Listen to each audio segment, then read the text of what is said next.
talks about you all the time. Who is he? No, really, who is he?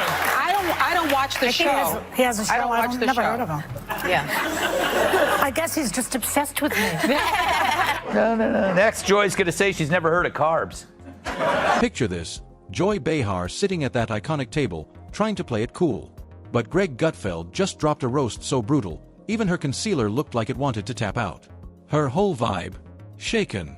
Mascara might have survived, but her ego? That thing flatlined on live TV. So what really went down?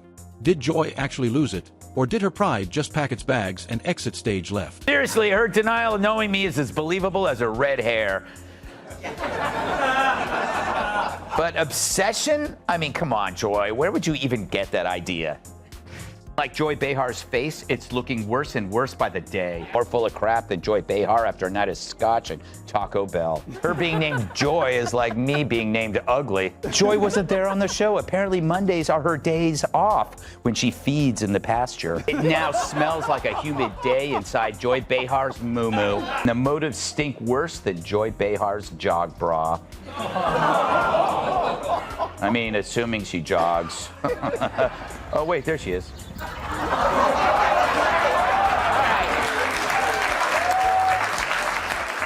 She has a point. Maybe I am obsessed, but some people are obsessed with Bigfoot, and they don't get to see him on TV every afternoon. Whatever it was, this on-air clash was dripping in cringe, chaos, and unfiltered comedy that'll leave you watching through your fingers while laughing your face off.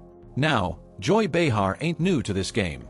She's been owning that chair for years, dropping sarcastic bombs and rolling her eyes with the kind of force that could shut down a preschool riot. She built her whole brand on spicy comebacks and unapologetic opinions that slap harder than Monday mornings. But let's be real, even legends stumble. And today, Joy didn't just trip, she got verbally steamrolled by a guy who treats political commentary like it's open mic night at a Savage comedy club. Greg Gutfeld pulled up with jokes hotter than studio lights. And Joy, she got grilled like leftover lasagna. Greg Gutfeld isn't just a talk show host, he's a professional chaos conductor. The man could turn a press conference into a roast battle. His sarcasm hits like a sniper shot, and when he's on one, nobody's safe. Not even Joy Behar, with a full panel backing her up. Last week, Joy Behar accused Elon Musk of being pro-apartheid, but then begged him afterwards not to sue. Musk lawyers have yet to comment because they're still checking to see if it's legal to sue a cow.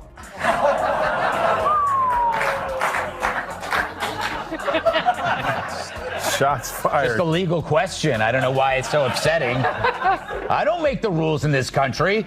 He doesn't just clap back, he composes symphonies of shade, complete with punchlines that slam harder than a steel door in a hurricane. Watching him in action is like watching Bugs Bunny walk into CNN with zero chill and full aim. And guess what? This showdown just rewrote the definition of awkward silence, with a laugh track.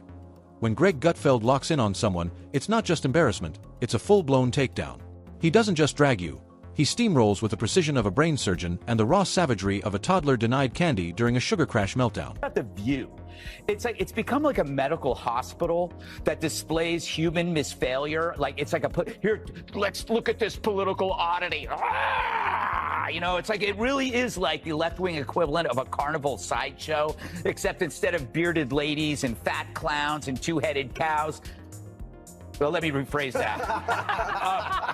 But The View is a victim of the sunk cost fallacy. You know, how can you now speak the truth when for years you've been telling lie after lie after lie? Now you're carrying this big bag of rocks around you because it's too harmful for their ego to admit that we really were dishonest. And they could be honest. All they would have to say is, look, we hate Trump so much.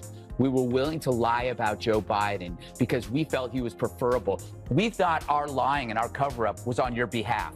Just say that. You're still scum, but at least you're honest. Now picture this. Joy Behar chilling in her cozy daytime throne, fully convinced she's untouchable. She's faced the wildest media storms and walked away smirking, until today. Because out of nowhere, she got hit with a verbal ambush so intense, it could have aired on reality TV. Or worse, one of those painful open mic nights where the jokes crash harder than the mic stand. But let's be clear, this wasn't friendly fire or witty banter. This wasn't just two TV personalities trading jabs over tea. Greg came locked and loaded, ready to strip down every layer of Joy's polished persona like it was fake designer, exposing every soft spot she didn't even know she had. Didn't start with a bang. Oh no. He warmed it up with a smirk and some light pokes, teasing her latest political rants, those moments where she swerves from passion to pure confusion on air. But suddenly, boom, it shifted. The man went full demolition mode. He didn't just disagree, he dismantled her whole vibe on live TV, piece by piece. Joy's bold TV presence reduced to shaky contradictions that Greg lined up and knocked over like dominoes. It was wild. And the craziest part? He didn't even have to yell, no screaming, no name-calling, just ice-cold sarcasm so perfectly crafted, it felt like it was cut by a master tailor. A custom-fitted verbal suit sharp enough to slice through every bit of Joy's armor. News, the feral monsters of The View say they've never heard of you-know-who. True, the show that makes mornings hell claim that my name doesn't ring a bell. It's time for... Our view on The View. Ugh. Yeah, the witch's coven finally shows me some lovin'. Yesterday on The View, yours truly was the subject of conversation. Apparently the broads have no idea who I am, or so they say. Hit it. The audience, stunned. Joy, scrambling. And Greg, calm, collected, lethal. Let's get one thing straight. This wasn't a debate. No equal footing, no cute little back and forth. This was a full-on verbal smackdown where Greg Gutfeld came to dominate. And Joy, she tripped mid-rant like a ballerina who forgot her steps under a spotlight. The vibe? Nuclear-level roast delivered with calm precision. There were no shouting matches, no chaos, just that eerie calm before the storm. Greg, sitting cool, calculating, while the audience had no clue what was about to drop. And then, boom. The man lit Joy up without raising his voice. It wasn't fireworks, it was surgical. Clinical. A quiet storm that left scorched earth in its wake. Joy had tossed out some of her usual hot takes recently. Classic sass, edgy zingers, the stuff she's built her brand on. But Greg, he smelled opportunity, and not the friendly kind. More like shark in the water mode. He circled her arguments like a hawk, eyes locked on every shaky stance she threw out into the public. And when he struck, it wasn't some clumsy diss. It was a full-on verbal takedown so precise, it felt rehearsed by a hit squad of stand-up assassins. What made it hit harder? Republican presidential candidate Tim Scott dropped by the Furry Five earlier today. And I thought the U.S. had a distinct policy against torture. He took the opportunity to call them out over crap Joy Behar recently said about him, specifically that he doesn't get systemic racism, which is like saying Brian Stelter doesn't get Ben & Jerry's. But Joy Behar gets racism after all. She's been black on Halloween. Yeah. But Joy wasn't there on the show. Apparently Mondays are her days off when she feeds in the pasture. But that is convenient, right? It's like one of my aunts dies every time Brian Kilmeade wants. Greg wasn't just funny, he was smart. Each line had weight. Each punchline packed facts. He didn't need to yell, he sliced her arguments apart with jokes that doubled as truth bombs. Viewers weren't just laughing, they were wincing. First, people thought it was all in good fun, just that regular sparring we see on daytime TV. But suddenly, the energy shifted. The laughs turned nervous. The tension thick. And then it happened. Joy, who's usually the queen of comebacks, just froze. Her go-to one-liners didn't land. Her confidence wobbled. The audience could see the shift. The woman known for steamrolling guests with a wink and a wisecrack looked shook. And the cameras caught every second. For a woman whose entire persona is built on sass and control, seeing her fumble live on air was like watching Bigfoot do karaoke. Unreal, unforgettable, and absolutely wild. But this wasn't just a case of bruised pride or a jab that landed too hard. No. This cut way deeper. Joy's reaction? It wasn't about ego. It was the kind of moment that shows what happens when the spotlight burns too hot for too long, and the ruthless game of media. People like Joy Behar aren't just personalities, they're walking targets. Every sentence is clipped. Every pause a headline. And this time, that armor she's worn for decades? It cracked. And the audience felt it. Not because it was dramatic, but because it was real. This wasn't just some TV meltdown, it was a blink and you miss it unraveling. A rare peek behind the smirks and sass. That pause in her delivery. That shift in her eyes. It wasn't staged. It was the moment the weight of public life hit full force on live air. Raw. Unscripted. Impossible to ignore. Joy didn't just stumble, she surrendered. Quietly. Subtly. But in the middle of a high-stakes media chess match, where Greg Gutfeld played like a grandmaster, every smirk he gave, every punchline he launched, calculated. And Joy? For once, had no counter move. IT wasn't weakness, it was vulnerability. And that's what made it hit so hard. This was the cost of being on 24/7, the emotional tax of always being the loudest voice in the room. And when someone like Greg shows up, swinging jokes sharper than truth, even the most seasoned pros can get caught slipping. Joy's ironclad image? It shook. Her trademark confidence flickered. The smirk, gone. There were no witty roasts. No dramatic eye rolls. Just silence. Heavy, loaded silence. And in that silence, you could see it. The panic. The search for a comeback that never showed up. No PR training can fix a moment like that in a world where everything gets clipped, memed, and replayed in slow motion. This was a rare, raw crack in the image. And it reminded everyone watching, even the biggest personalities are human. Especially when the cameras don't blink.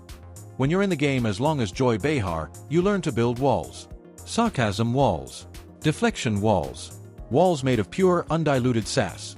And for years, those walls held strong. She turned public outrage into showbiz fuel, and controversy into ratings gold. But every fortress has a crack, and Greg Gutfeld? He found it. This wasn't just an awkward moment caught on live TV, it was a full-blown cultural flashpoint, moment so raw, so exposed, it stopped being about just Joy or Greg, T became about us. About what happens when the non-stop pressure to entertain, to perform, to always be on, finally hits a breaking point. Greg didn't just win an argument, he triggered an online earthquake. Sausage maker Johnsonville is recalling more than 42,000 pounds of pork sausage for possible contamination with plastic fibers. Fortunately, authorities were able to track all 42,000 pounds to a single location in New York City. The second that clip went viral, social media turned into a digital battlefield. One half of the internet crowned Greg the undisputed champ of sarcasm, calling it a verbal KO of the decade.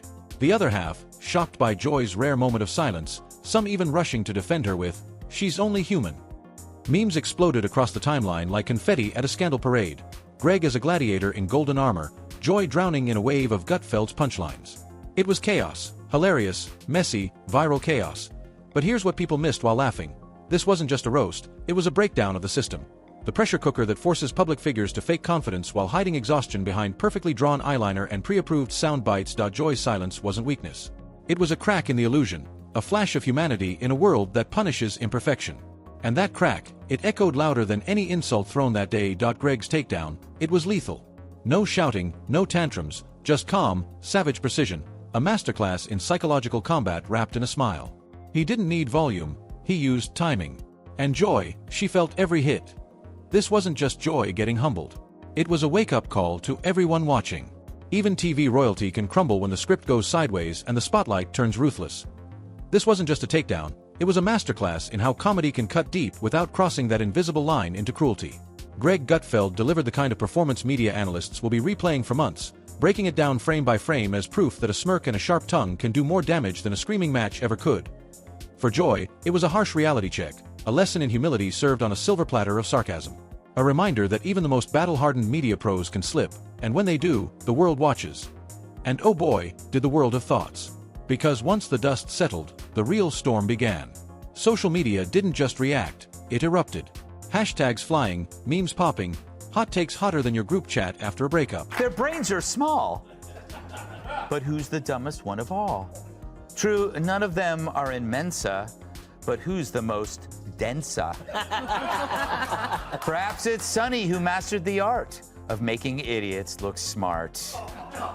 Now The View could ask a mirror who's the dumbest one of all, but there's no way that glass doesn't shatter. Greg's verbal knockout wasn't just TV drama, it became a cultural event. The clip, it spread like wildfire, faster than a cat playing piano or a celebrity falling on stage. Except this time, the fall was all verbal, and it hit hard. Feeds filled with debates. Did Joy just joke? Quickly turned into deeper convos. How far is too far when humor meets humiliation? Some called it genius, pure punchy precision comedy. Others said Greg went too hard, turning a political roast into a full-on character takedown. The internet split like a fresh scandal, one half crowning Greg the new king of televised truth bombs, the other defending Joy as a real one who finally let her guard down. Greg's performance, it was viral dynamite. Late-night hosts couldn't stop talking about it. Commentators analyzed it. Influencers memed it to death. Every sarcastic jab got replayed like it was the Super Bowl of smack talk. The man went from sharp-tongued pundit to full-blown legend, the guy who can leave you laughing while casually dismantling your whole argument on air. And Joy, she was left to navigate the whirlwind. You know, I make fun of The View a lot, But that's only because they keep talking. Those hens are always clucking. They get to say stupid stuff for an hour every day, and then I get to say stupid stuff for an hour every day, except on purpose. But every now and then, one of those dingbats inadvertently says something that reveals modern liberal thought so perfectly, it deserves further study. You know, like a weird serpent that washed up on the beach and you want to poke it with a stick. Sympathy flooded in from fans who saw her stumble and called it strength. Others weren't so kind, zooming in on that vulnerable moment like sharks circling open water. Her once unshakable persona now under a microscope. One misstep, one silence, and boom. The entire internet was watching, judging, and choosing sides. Others weren't so forgiving. They pounced, digging up old clips, past interviews, every dramatic eye roll and spicy hot take Joy's ever served. Suddenly, the once untouchable queen of daytime sass was getting grilled like last night's leftovers. The headlines didn't just question the moment, they questioned the legacy. Had Joy Behar finally lost her edge? The spotlight turned brutal, not warm and flattering, harsh and unfiltered. What used to be classic Joy suddenly looked like a blooper reel of diva moments and overcooked opinions. This wasn't just a clapback, it became an audit of her entire career. But here's the bigger story. This whole viral meltdown wasn't just about one woman cracking on live TV, T was a red alert flashing across the media landscape. Because in today's hyperpolarized circus, media, personalities don't just perform, they survive. Every sentence is ammo. Every silence, a headline. And every slip, a potential career crater. Public figures are expected to be bold, witty, fearless, but never tired, never flustered, never real. It's a brutal tightrope walk. Be entertaining but not offensive. Be authentic but don't show too much. Be sharp but never bleed. Do you think it's a good strategy on the behalf of The View to pretend we don't exist when we know they know we exist? That's a brilliant idea. I do it all the time. Yeah. Gutfeld. I'm sorry, not ringing the bell. Usually at the airport. Yeah, all the time. Yeah. Huh? Really? I sit next to him? Really? No, this is what elitists do who can't, like, if you don't know who someone is, how did you know to automatically hate him? Mm-hmm. Like, I mean, that's how fake and full of she is. Gutfeld, never heard of him. Don't like him. Why? Because why? That's why I just turned to one of my kids. Because why? Yeah. Because I don't know who he is. Never heard of him at all in my entire life. But why? Because I don't know. Because they are the last TV show to talk about high turnover. Mm-hmm. We've been rolling 3 steady for a long time. Yeah. We don't take breaks in the commercial to get away from each other. Well, that's what the drinking's for. Yes. And let's be real, this ain't just another daytime feud. This is modern media warfare. It's where politics, personality, and punchlines collide at full speed with zero breaks. Why does it matter? Because what happened between Joy and Greg isn't just about shade, it's about survival in the age of digital gladiators. This moment exposed something deeper. How long can anyone wear the mask before it slips? How much realness can these figures risk showing before the internet chews them up and spits them out? Joy Behar versus Greg Gutfeld wasn't just a spicy exchange. It was a cultural mirror, reflection of the impossible standards, the non-stop pressure, and the way we all tune in ready to laugh. While watching someone else crack, it's not just drama, it's a warning. Fame's a stage. And sometimes, the lights don't just shine, they burn. It's easy to laugh at the punchlines. But behind every zinger is a real person balancing ego, exhaustion, and the pressure to perform without cracking. Here's Joy Behar talking about refusing to share a kidney. I find my friends bizarre. With a Trump supporter. I won't give them a kidney, but I could be friends with them. Hey, Joy, it's a kidney, not a pizza. Of course, she's kidding at first, but then she goes on to explain the moral foundation for her resentment, and it's the same one that drives all deadly ideology. This saga, it's not just spicy TV. It's a straight-up gladiator brawl, with microphones instead of swords. And the way things are going, someone else is bound to get scorched next. Because this isn't just banter, it's war. Verbal combat where nothing is off limits, and the audience eats up every second. The next round? It's coming, and it's going to be louder, messier, and way more ruthless than this one. Greg Gutfeld didn't just deliver a hit, he raised the stakes for everyone. The media rulebook? Thrown out the window. The game has changed, and every host, commentator, and diva better watch their step. Because one viral clip is all it takes to flip the script on your entire career. Oh, what's next for Joy Behar? Will she clap back harder than ever and reclaim her spot? Or will she step away from the chaos and let the flames die down? No one knows yet. But Greg's takedown, that wasn't just TV gold. It was a broadcast beatdown that'll be replayed for years. The memes are flying, the opinions are split, and one thing is crystal clear. This moment just cemented itself in media history. Whether you're Team Joy, Team Greg, or just here for the drama, this showdown reminded the world that even daytime TV can go savage. And if you thought that was wild, you haven't seen anything yet, so hit that like button, smash subscribe, and turn on notifications. Because the next episode is coming, and trust me, you do not want to miss what happens next. See you in the next.